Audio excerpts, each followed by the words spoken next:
Welcome to Lesson 13, where we will be talking about customizing apps. Your warm-up prompt for your journal is, what changes would you make to this app to improve how easy it is to use? Wow, this is horrible. Okay, so yikes. Have fun answering that one. Pause the video here so you can write all of your improvement ideas in your journal. So there comes a point where our AI apps have too many features, like what you see in this example, for a single screen. In these cases, it can be useful to split up our app into multiple screens and spread out the questions that we ask users.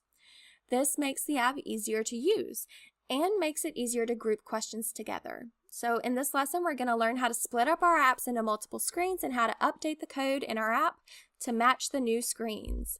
Our question of the day is, how can I customize the code for a machine learning app? Well, guess what? You're about to learn. There are no activity guides for this lesson, so just go ahead and go to level 1 on lesson 13. And we are going to look at Raspado Recommender.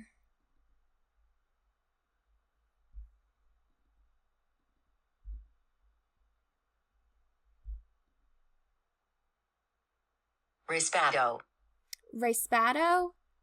I don't trust that pronunciation at all. So I'm just going to keep going with what I've been saying. Raspado. Sounds, I don't know. Okay.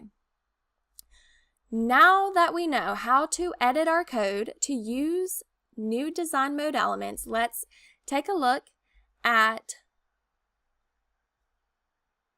JK. Okay, level 1.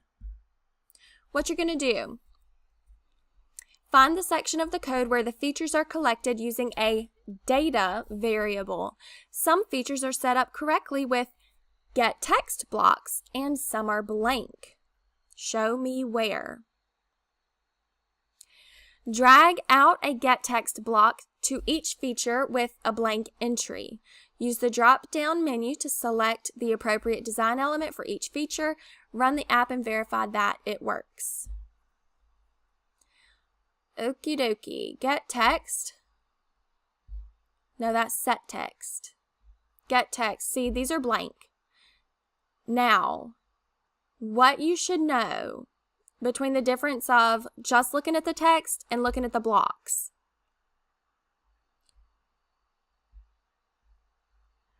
So they have getText and then they have this drop down. On a computer, you can just click that drop down and you can look. Okay, it's not that easy on an iPad unless you have a mouse. Okay, so we're going to say show text and we're going to go right here and we're just going to type it in. Okay. Get text, open parentheses, and now it's going to give us some options and you use the down arrow, okay? So since we're talking about the lime right now, we want to look for the lime drop down, okay? And so that's what you're going to do for the Chile Pablo, Chile and Pablo, lechera, and coconut. All right, get text from those drop downs.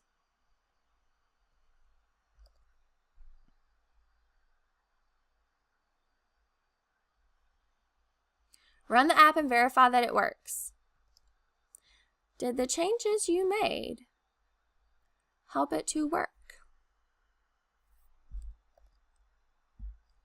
Okay, now go to level 2, the driver alert system.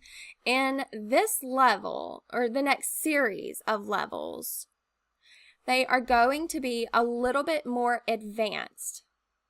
So if you've not finished level 1, pause it and finish it. And if you have problems with that, you need to pause the video still and reach out to me so that I can help you, okay? I will say a lot of time in the class, whenever there are problems, like whenever students run into issues, we usually just work on it together. There's usually another student that has the same issue. Sometimes I don't know the answer and we just figure it out through trial and error, but we work together. So if you have somebody that you're sitting beside that is also in this class, maybe ask them. They may have already figured out the issue. Otherwise, feel free to reach out to me. I'm happy to help you, okay? So this driver alert, we're going to help build this driver alert system that can be used by cars to help warn drivers of dangerous conditions. So go on to the next level and let's look at this. Run this app multiple times. You will see that each question is put on a separate screen rather than all on the same screen. Pay attention to what design elements are on each screen. Pause the video so that you can run through this app multiple times, okay? Now I want you to think about this. How many features does this app have? What are they? If you need to go back, then go back and look at them, okay? What is the label for this app? What are the possible outputs?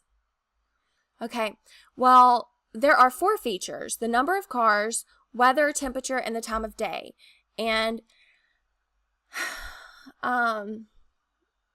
the design elements include drop-down boxes for categorical data and text boxes for numerical data.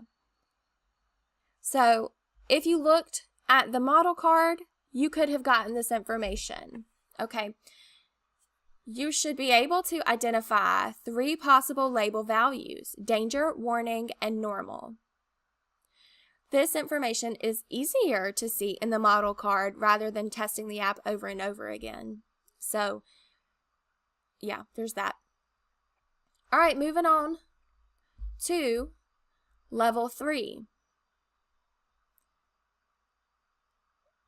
In this level,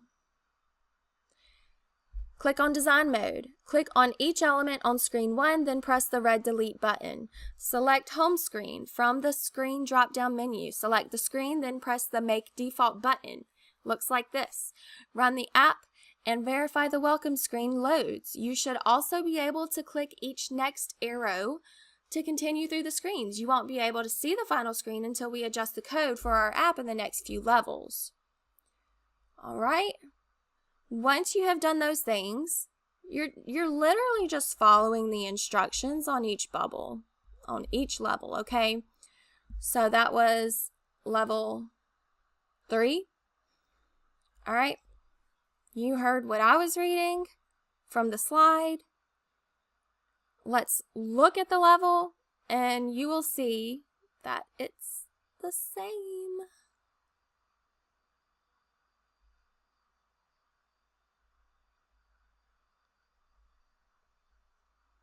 Yeah. Oh, look. It gives you the pictures. Show me how. It shows you how. All right, when you're finished, go to the next level. All right, perfect. So pause the video so you can do level 3. Now, let's move on to level 4. This is updating the code for the number of cars. In code mode, find the line of your code that matches the number of cars feature. Drag out a get text block and put it in the blank area to the right of the equal sign in the get text block. Click the drop down arrow and select cars input.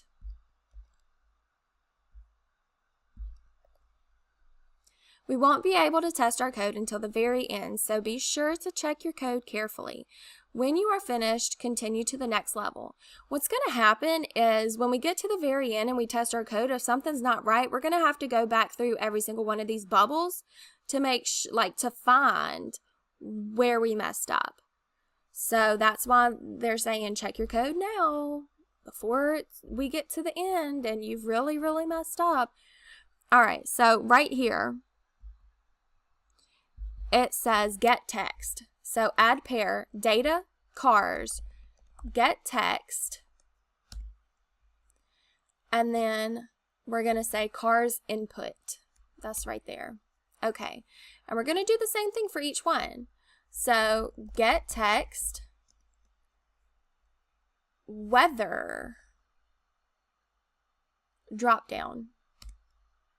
Okay, So go ahead and finish those. And I would actually scroll down and just kind of look and see if you can tell what's going to happen when we run this app. Okay. Pause the video so you can finish level 4. Moving on to level 5, updating the code for weather. In code mode, find the line of your code that matches the weather feature. Drag out a get text block and put it in the blank area to the right of the equal sign, and then choose the weather dropdown. Oops, I already did that. When you're finished, continue to the next level. And this is updating the temperature input. So we're doing the same thing, but select temperature screen. All right.